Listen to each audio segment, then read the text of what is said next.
with that, I'll turn it over to my. I just need, the committee needs to know, I'm not, and I may have missed it because I'm thinking about a million things right now, but what does the substitute do? You got Well, okay, the changes in the substitute actually, it limited the bill to fiber for small cells. It eliminated some of the reference to other types of modalities. It treats wholesale the same as retail, both paying at 3%, and it leaves a DOT rate in effect for the pass-through. do you have a question for him? If you can hold just for a minute Sure. or two for questions, yeah. Chairman Martin. Fine, Mr. Chairman, if he needs to go, I'm fine holding on this to look at it a little bit longer. I have a question, and the reason I waited for this question is to get it to full committee so everybody could listen. Sure. So again, you were kind enough to share this with me while we were looking at 316 down there, so we were looking. But there's a lot of these sections that I'm not exactly familiar what revenue it means. So tell me, what we had before was a wholesale rate. You paid a larger sum, but a mileage fee basically. You're changing that to a percent of your revenues.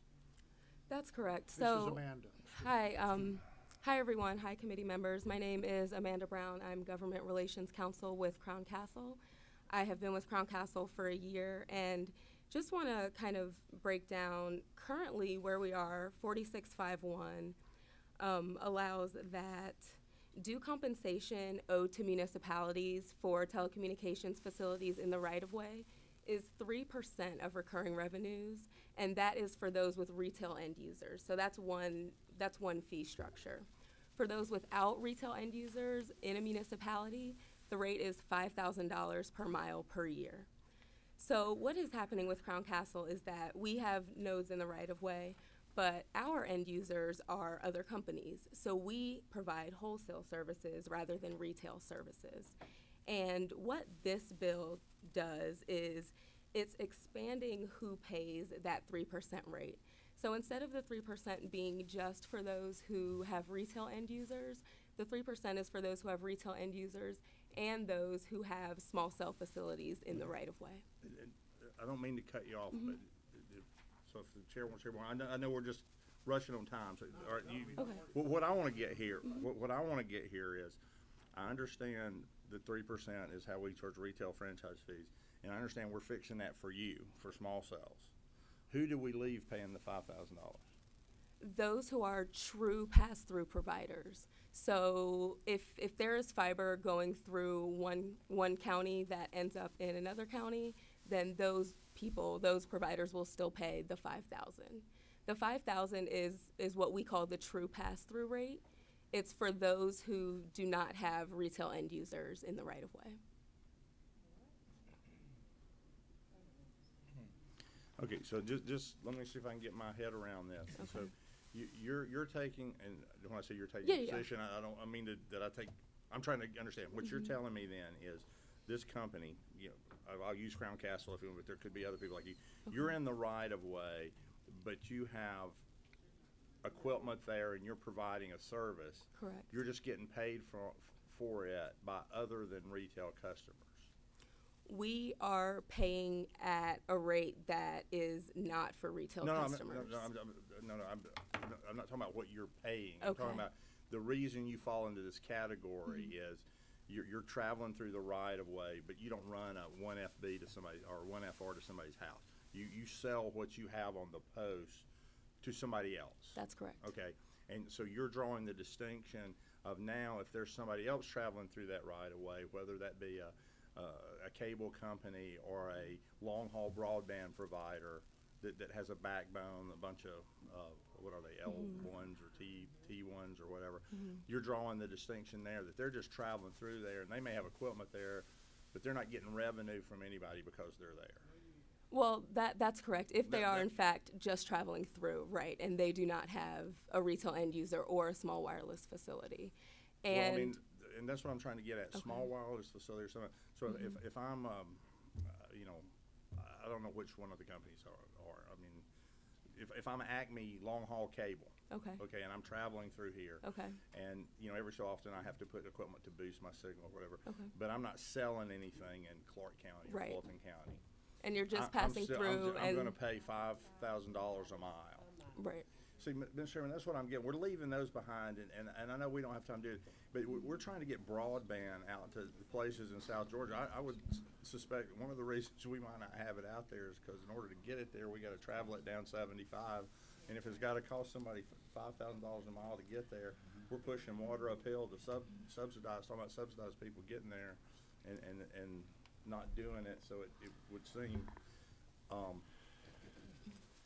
I don't, I just. Okay, yeah, it's a good question. I think I was a little confused about it myself, to tell you the truth. I thought, I'm just a carve out, because if I'm one of those companies, you know what I'm gonna do? I'm gonna put a little antenna out there, and I'm gonna charge somebody for something, and then I'm gonna fall under this too. I know what you're trying to do. I think you're paying too much. I don't disagree with you. I just think my friend Representative Fraser here is worrying about people that are passing through the right of ways that are gonna be left paying this. And typically when we have these high fees, and we start taking them off some people, it gets harder to get rid of them altogether, because once you get them done, you're not gonna help the other fellows get those done, and then Georgians are gonna just pay more, so. Well, and I do think, yeah, well, and one thing that should be noted is that we are paying the pass-through as well, so it's not Well, no, just a yeah, Crown it would, Castle it would help exception. you on the other side as well. yeah, if you would, I think now I'm confused. I want to make sure if I'm confused with the chairman and have some back, I know other people here have some background too, but if I'm confused, and I know some of them must be too.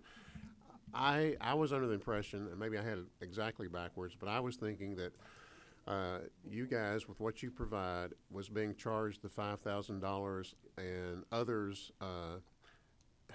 who did not have a retail customer in that particular county or city. I was thinking that y'all got charged the $5,000 because you didn't, because it was a pass-through, but the others weren't. So I must have it exactly backwards then. So I'm kind of confused too. You'll have to Also explain at Crown Castle, why yeah. why I think Representative Martin makes a good. So basically, what we're talking, this bill has been boiled down to just be the small cell situation. We have a end user that is generating revenue in that jurisdiction. So that clarifies it to be the 3% just in that situation. If we do have a situation, which we as Crown Castle do have a situation where we may have fiber running through a city without an end user, without that small cell location, or without, we also provide K through 12 fiber as well. So we may have a situation with no school then connected in a jurisdiction. In that case, that $5,000 urban rate, GDOT rate would still apply. It would be when you have fiber going through a jurisdiction with no end user in that, then that GDOT rate still does apply. We're not. I mean, maybe, Well, the $5,000, I'm sorry, I referred to it, it's the trunk and telecommunications fee schedule that is $5,000 a mile reoccurring urban rate. And the county gets it or GDOT. You're just referring to it as Counties, GDOT. it's a little different. Little bit Counties different. get permit fees, this is cities actually only. well, I just want to make sure. Now we're only talking about we're not talking about GDOT now. So I want to make sure we kind of take that out of the conversation because it's not in the bill. So one more time, if you'll explain to me Okay. what exactly we're doing for the company that you represent. What exactly is it that is the problem? I'm confused Okay. in my head. Okay. The problem, just to simplify it, is the word retail. And if there is a retail end user customer under the current law, then there is a 3% of the revenue generated. I mean, okay, that's the way it is now. I'm talking about Yeah. without this bill. the way it This is one right today. basically then makes if there is a end user customer for small cells on that fiber, then that pays the 3% as well. So the end user small cell customer, in our case, that's more of a wholesale situation because we provide our services to wireless carriers. So then that is 3% of that reoccurring revenue that is generated for that small cell location, for that fiber. It's only if there is a end user customer in that city, then that 3% would apply. Otherwise, nothing changes from the current law. The way the substitute is written, the other pass-through fee schedule applies that is in current law. Representative Martin. Mr. Mr. Chairman, I know it's late in the day, and I'm going to share with the chairman earlier, I cracked a tooth last night, so I have a headache, and I'm probably in a bad mood. What this strikes me is we're charging these franchise, whatever you want to call them, mileage fees, we're charging these kind of wrong. Inarguably, to me, it's a situation where we've got some breakage going on here, because the right-of-way, the damage you use, the use, whatever, regardless of what you sell, costs what it costs. But in one case, it's going to cost somebody $5,000 or somewhere similar equivalent per mile. In another place, it's going to cost far less than that, 3% of something.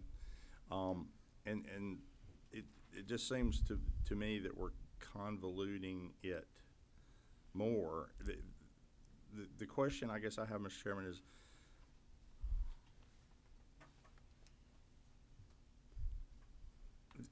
if we're charging too much, going to a revenue-based model where you may be selling something to somebody for $1,000, you may be going to pay for $5,000 a mile to $30 a month.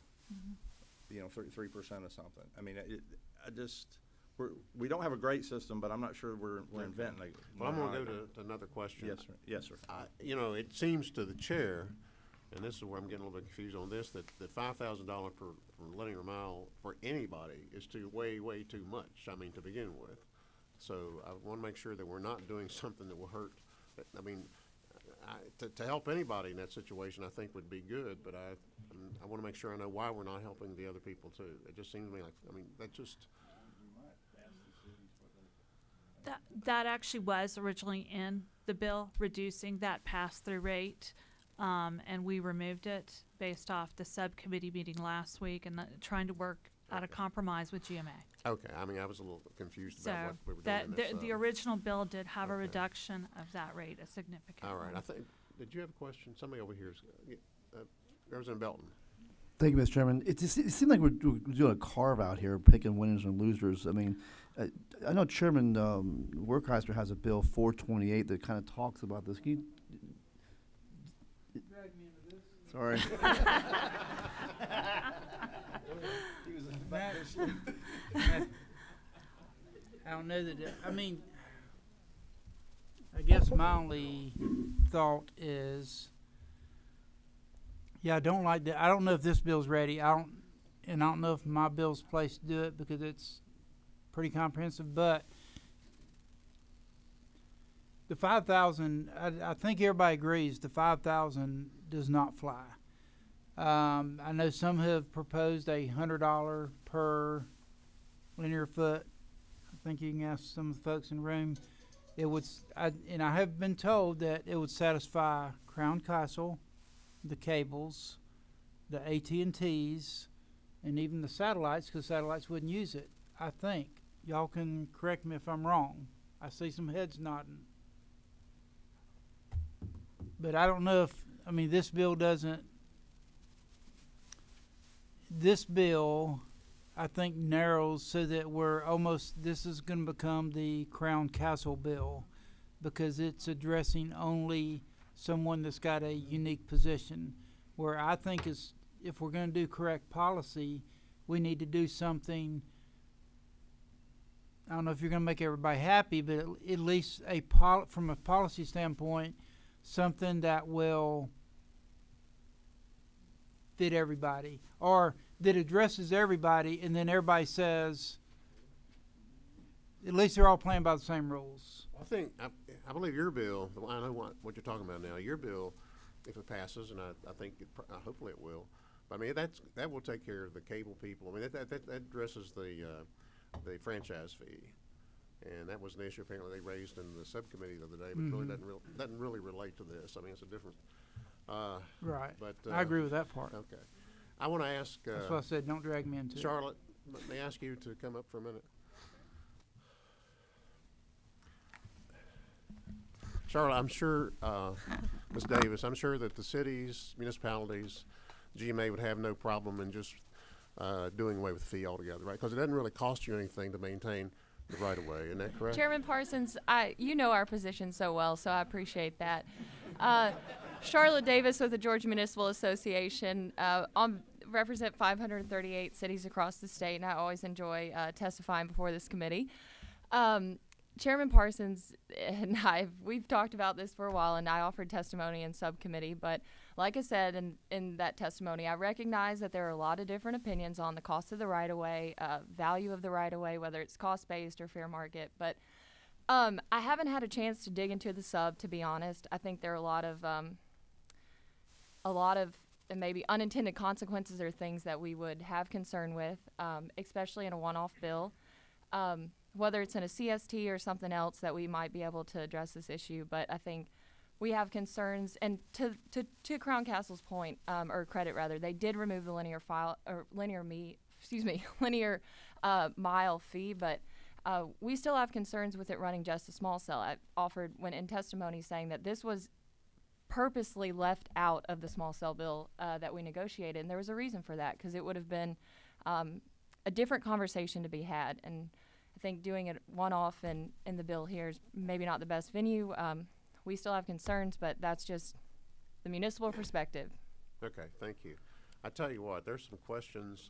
Here's what the chair wants to do, and I'm not trying to cut anybody off from their questions, but we're going to be meeting again Thursday, I believe, and we've got some legislation we need to take action on, other legislation before crossover day, and I hate to admit my own ignorance, but I'm a little bit fuzzy on what we're actually doing here, and I know there's some other questions regarding some ways that we could have been we tried to address this issue, and I think that it's something that needs to be addressed. I just want to make sure that we're ready one way or the other, and as far as just as information for the committee members, and I fully recognize and everybody's right to vote. That's why you're here, to vote and to speak on the way that you feel in any legislation. I just want to make sure that when we do that, whether it's me or anybody else in the committee, that we do it based on good information and what we think based on the information, based on the testimony, is the best way to do it. And it would be a disservice, I think, to members of the committee right now to go ahead and proceed. And I apologize. I thought that I understood the issue maybe better than I do, and so with that, and here again, not trying to cut anybody off, it's got their light on right now, but we this is just resting in the committee right now, and it's an important issue, and it just the chair believes that these fees are way too high, and we will make sure that we address it correctly. And Ms. Davis, if you can come back for our meeting on Thursday, I believe is when we're going to try to do this, and if you could just bring some documentation on why that those fees would be high and as high as they are, why maybe some localities are doing it differently than others. You'd think it'd be pretty much the same from one to the other. It seems like anyway. If I might say one thing to that point. The rates that the municipals charge is based on the rate structure of DOT. I understand that that's no longer in this bill, but I think that's very important because that's what sets up that trunk and line communication in GDOT's utility accommodations manual is the exact form and formula and format that the cities use, and that's their backstop. It's 5,000 in urban areas and 1,000 in rural areas, but that Crown Castle testified to not paying that, and most cities, quite honestly, don't even charge that. They do take the due compensation of 3% if they know that the fiber's in the right of way. But I think it's important to have GDOT, who has reason for why they've set that rate, whether it's pedestrian counts, daily traffic counts, downtown population. There's a reason for that, and that's what that's the same formula, because oftentimes there's state right of way in the cities, and so the municipal right-of-way is more crowded than that GDOT right-of-way. So if we're lowering the fee on us, I would just like to have that conversation with DOT as well. Well, let's plan on doing that on Thursday. Now, it probably will be a late meeting also. I'm just afraid that we could sit here for another hour at least and discuss this and still not have a real good information for the members to vote on. So if y'all would bear with me on that, and with that, this meeting's adjourned.